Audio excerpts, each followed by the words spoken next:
আসসালামু আলাইকুম। কোটা সংস্কার আন্দোলনে যেন গোটা বাংলাদেশই কয়েকদিনের জন্য ওলটপালট হয়ে গেল। আর এই বিষয়ে এবার মুখ খুলেছেন বাংলাদেশের মুক্তিযুদ্ধ বিষয়ক মন্ত্রী আকমা মোজাম্মেল হক। তিনি জানিয়েছেন বীর মুক্তিযোদ্ধাদের কোটার ব্যাপারে মহামান্য আদালতের কাছে তারা এ বিষয়ে আবারও রিভিউ চাইবেন।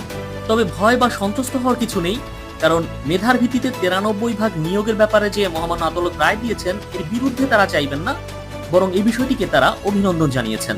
তারা মূলত মুক্তিযোদ্ধাদের সন্তানদেরকে যে 5% কোটা দেওয়া হয়েছে এই ব্যাপারেই আদালতের দ্বারস্থ হবেন।